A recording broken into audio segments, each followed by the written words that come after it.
Сайн байна уу? За дараа өдрийн унших энэ лекц маань бол настанд ууж байгаа эмийн бэлтгэмлийн аюулгүй байдал ба эмийн сонголтод анхаарах зүйлийн талаар бол энэ хичээлийг уншъя. Хичээлийн агуулга нь эмийн хэрэглээ настагж гарах өөрчлөлт, олон эмийн хэрэглээ, насны эмийн хэрэглээний вирусын шалгуурын талаар бол хичээл бэлтгэгдсэн байна. За насны эмийн фармакокинетик, фармакодинамик маань бол өөрчлөгддөг.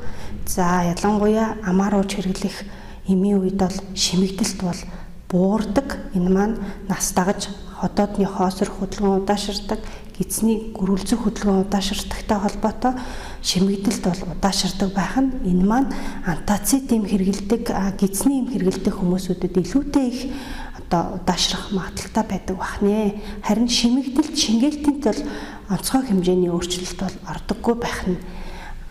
За эмийн шимэгдэлт тарих цусны хоригыг бол нэвтрэх чадвар бол нэмэгдсэн байдаг учраас төв мэдрэлийн тогтолцоонд нөлөөлдөг сэтгэц нөлөө тэмнүүд маань илүү их бага тунгаарч гэсэн хордлого үүсгэх гээд байх өндөр магадaltaй байдаг байна. За тарилга калибрээр хэрэглэдэг эмнүүдийн тухайд бол настай хүнд судсанд хийх тарилга маань шууд цусны хэрэгэлт рүү ордог учраас дээд тунгийн нөлөө үзүүлэх гаж урвал реакц өгөх магадлал өндөртэй байдаг байна. Харин булчин тарьдаг тариа маань настагж гардаг аргийн булчингийн хатангарчлаас болоод булчингийн масс цөөрснөөс болоод өвдөлт ихтэй байдаг, мөн шингээлт, шимэгдэлт нь багасдаг шин чанартай байх нэ.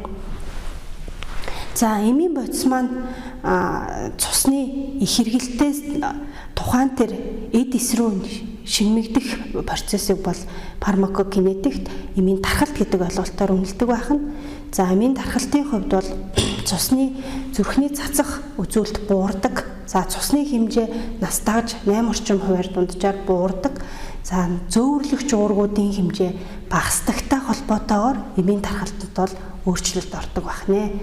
За эмийн тархалтад нөлөөлөх өөр томоохон хүчин зүйл юу байдаг вэ гэхээр настай хүний биеийн бүтцийн өөрчлөлт бол нөлөөлдөг байх нь.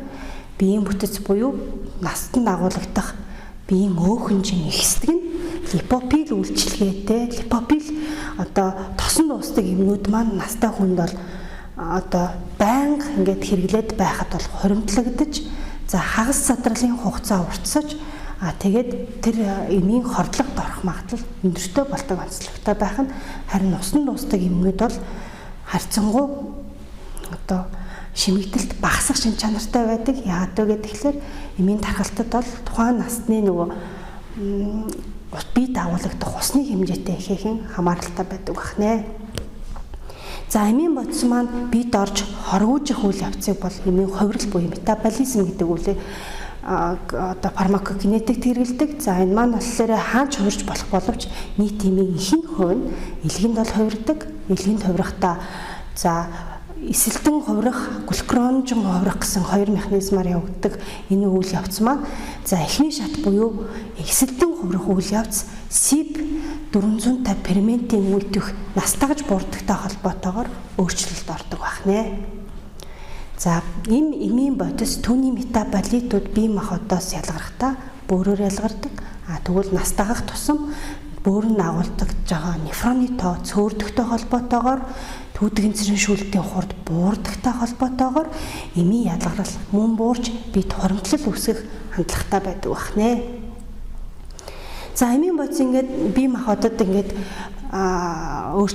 фармакокинетикт өөрчлөлт орохоос гадна фармакодинамикт өөрчлөлт ордог.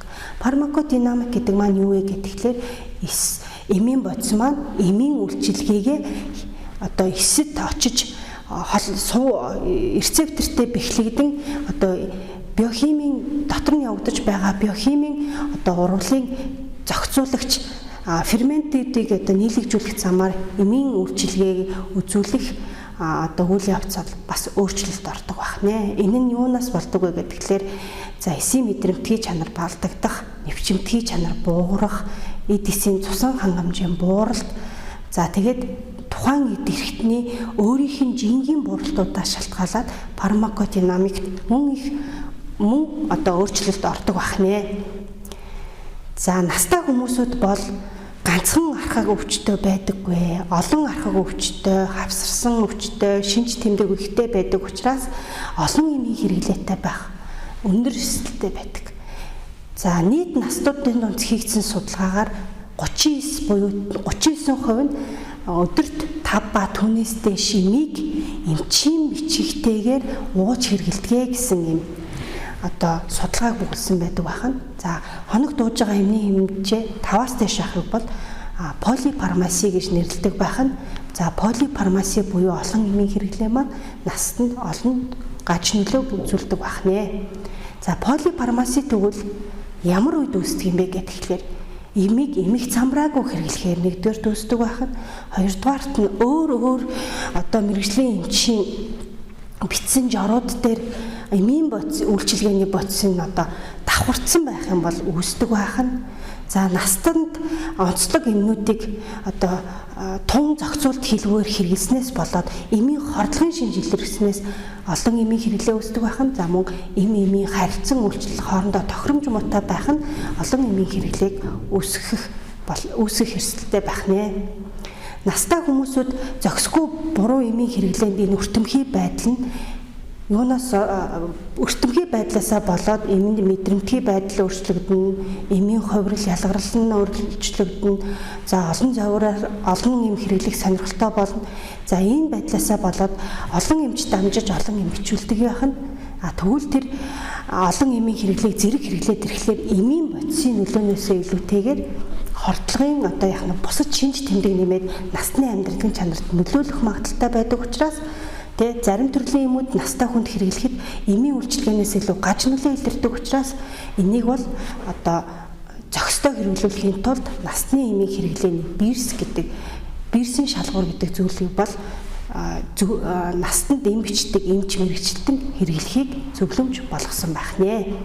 За бирсийн шалгуур маань 1991 онд Америкийн гериатр эмч Марк Бирс настанд гаж нөлөө илүүтэй байдаг эмнүүдийг жагсаалт болгон бичээд анхын шалгуурыг бол боловсруулж ирсэн байх нь. За үүнээс хойш олон улсад хэвлэгдсэн судалгааны өгүүлбэрүүдэд үндэслэн 97, 2003, 12, 15, 19 онуудад тус энэ шалгуурууд маань шинжлэгдэн боловсруулагдсан байх нэ.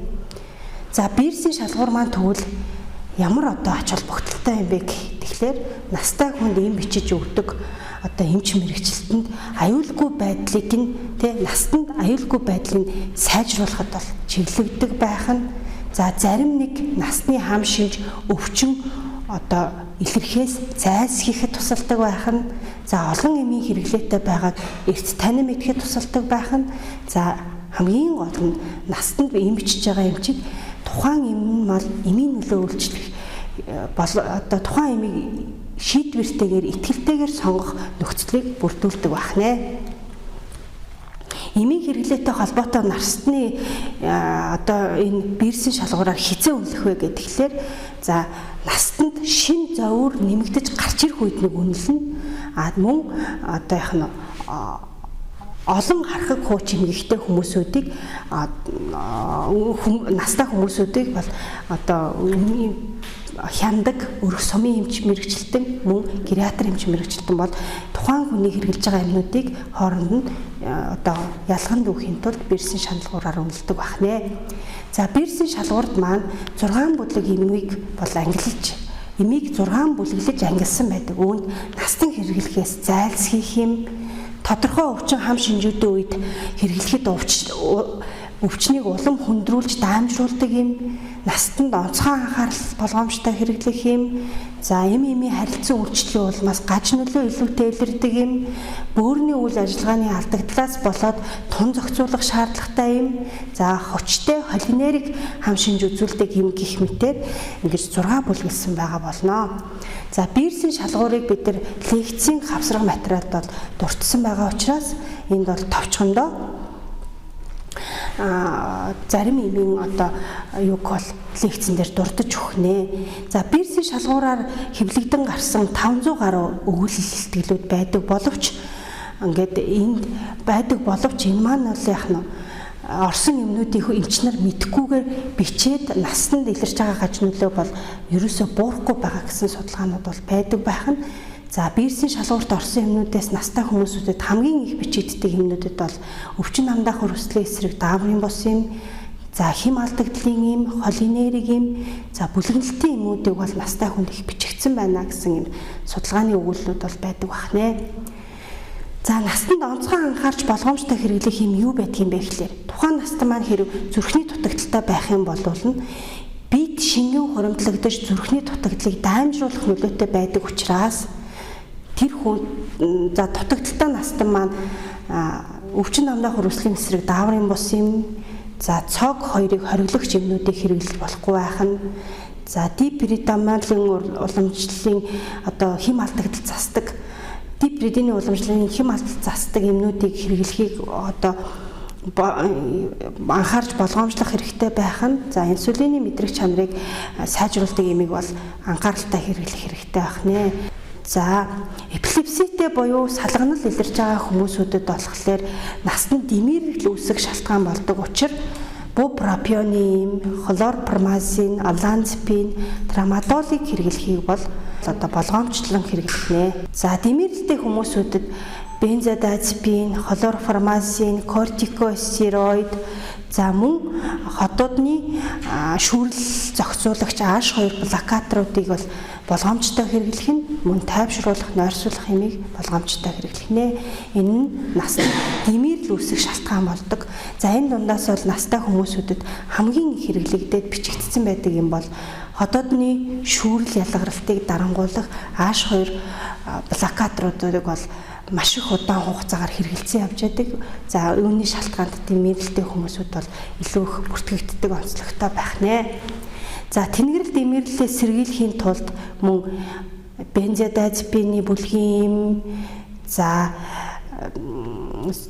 Z-гипнотикууд, антипсихотикууд, за мөн H2 хориглагч юмнуудыг бол одоо болгоомжтой хэрэглэх нь энэ хүмүүсүүдэд маань энэ имийг хэрэглэж авах үед зан төрхийн өөрчлөлт өгөхөөс гадна тархинд харвалт үүсэх эрсдэл өндөртэй байдаг байх нэ. За унаж бэрцсэн түүхтэй настай хүнд болохоор уналтын эсрэг юм, психотик юм, бензодиазепины бүлгийн юм, Z-гипнотик юм, опиум бүлгийн юм, за серотонины рецепторыг сонгомлоор дарангуулах юм зэргийг бол болгоомжтой хэрэглэх нь энэ маань ямар одоо гаж нөлөөтэй байдаг вэ гэхлээр тэнцвэрийг алдагдуулж, за ухаан баларталд оруулж унах эрсдлийг нэмэгдүүлдэг байх нэ. За бөөрийн замын эмгэгтэй хүмүүсүүдэд бол ялангуяа бөөрийн одоо архаг өвчний дунд хүнд шаттай хүмүүсүүдэд бол өвчин хамдаах хүрслийн эсрэг дааврын бус эмийг бол болгоомжтой хэрэглэнэ. Яагаад вэ гэхээр энэ төлгийн эм нь бөөрийг гэмтээж бөөрийн цочмог гэмтлийн шинжийг үүсгэх магадлал өндөртэй байдаг байх нэ.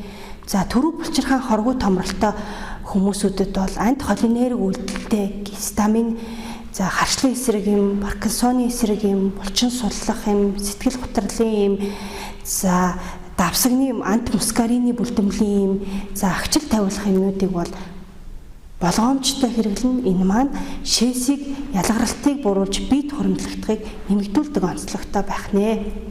За шээс алдрах эмгэгийн үед болохоор амар уудаг болон наалт хэлбэрээр хэрэгэлдэг эстрогенүүдийг бол болгоомжтой хэрэглэн, харин хэсэг газар одоо төрхлөг хэлбэрээр хэрэгэлдэг эстроген бол энд хамаарахгүй болно.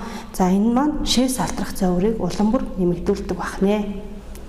За хоорондох харилцан үйлчлэлийн улмаас цохимжгүй юмнууд гэж бас байдаг. Энэ маань ангидотензин хувиргагч фермент саатуулагч юмыг амин эмзэгний рецептор хоригдлагч юмтай хамт хэрэглэх юм бол энэ маань хэрэглэх эсвэл каль хадгалах хэмтэй хэрэглэх нь вирушпиронтой хэрэглэх нь энэ маань гиперкалемийн үүсч бөөрийн үйл ажиллагааг алдагдуулж бөөрийн архаг өвч алдагдуулдаг учраас одоо хамт хэрэглэхийг бол хамт хэрэглэж болохгүй байх нь үүнээс гадна бөөрийн архаг өвчтэй хүмүүсүүдэд бол энэ имийг бол одоо сонгож хэрэглэхгүй байх нэ.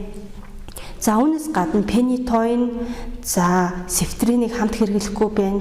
Теофилин, цифрофлоксациныг хамт хэрэглэхгүй байна.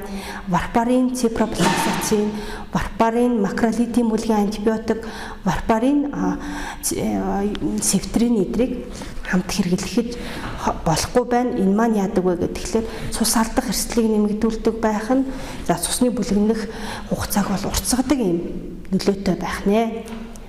За бөөрийн үйл ажиллагаанаас шалтгаалаад тунг зохицуулдаг юмд болохоор шин төрлийн антикоагулянтуудыг бол бас анхааралтай хэрэглэх нь, за ялангуяа креатинины клиренс 30-аас доош буусан хүмүүсүүдэд бол хэрэглэхгүй байх хэрэгтэй байна. За цифрофлоксациныг мөн түүдгэнцэрэн шүүлтийн хурд 30-аас доош буурсан бол, за мөн гаж нөлөө төв мэдрэлийн тогтолцооны гаж нөлөө илэрсэн хүмүүсүүдэд бол хэрэглэхгүй байна. За сефтриний бүлгийн эмийг креатинины клиренс 15-аас 29-тэй байгаа үед бол тунг бууруулах нь, за 15-аас доош үед бол хэрэглэхгүй байх нэ. За лекцийг дагагдаж очих вирусийн шалгуурын хортой эмийн жагсаалтыг та бүхэн хэвлэж аваад өдөр тутмынхаа эмийн бичих практикта настны эмийг шалгаж үзээд хэрэглэх нь настай хүнд илүү аюулгүй эм бичих сонголтыг та бүхэн тодорхойлж чиглүүлнэ гэдэгт итгэлтэй байна. Анхаарал хандуулсанд баярлалаа.